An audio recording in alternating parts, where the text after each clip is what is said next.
بسم اللہ الرحمن الرحیم۔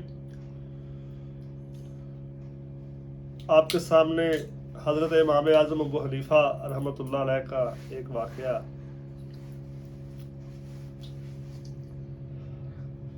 آپ کوفہ میں کپڑے کی دکان کرتے تھے اور ایک دن کسی کام سے کہیں گئے ہوئے تھے، تو جو پیچھے آدمی کو بٹھا کر گئے اس نے ایک خریدار کو مہنگے داموں کپڑا فروخت کر دیا۔ تو جب آپ واپس آئے تو حساب دیکھا تو دیکھا کہ میرے بندے نے کپڑا جو ہے مہنگے داموں فروخت کر دیا ہے۔ تو آپ نے اس سے کہا کہ تم نے یہ کپڑا مہنگے داموں کیوں سیل کیا ہے، حالانکہ تم میرے ساتھ رہتے ہو؟ جس پر امام صاحب نے اسے غصے سے دیکھا اور معلوم کیا کہ وہ جو خریدار تھا وہ کدھر سے آیا۔ پتہ کرنے پر پتہ چلا کہ وہ خریدار تو مدینے شریف کا رہنے والا ہے، تو کوفے سے مدینے کا سفر بھی بہت تھا، اور اس پر آپ نے ارادہ کیا کہ میں مدینے شریف جا کر اس کی جو زائد رقم ہے اسے واپس کر دوں۔ آپ نے کوفے سے مدینے کا سفر شروع کیا اور مدینے پہنچے اور اس شخص کو ڈھونڈنے لگے، اسے پہچانتے بھی نہیں تھے۔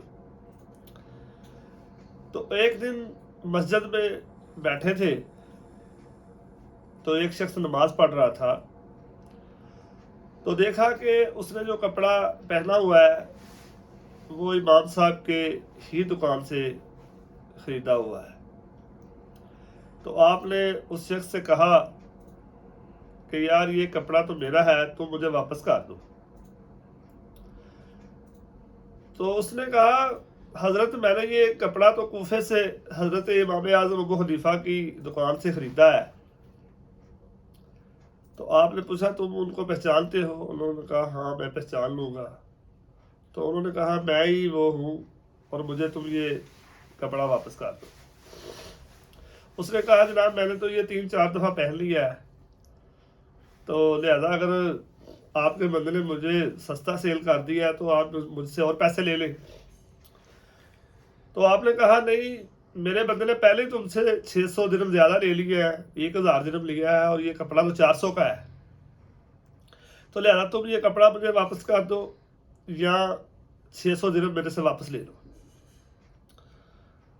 تو اس بندے نے کہا چلے اگر آپ اس بات پر راضی ہیں تو مجھے 600 درہم واپس کر دیں، کپڑا اب میں آپ کو واپس کروں یہ بات مناسب نہیں ہے۔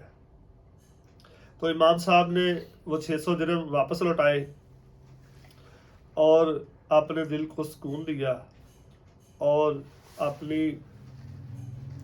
روح کو راحت دی۔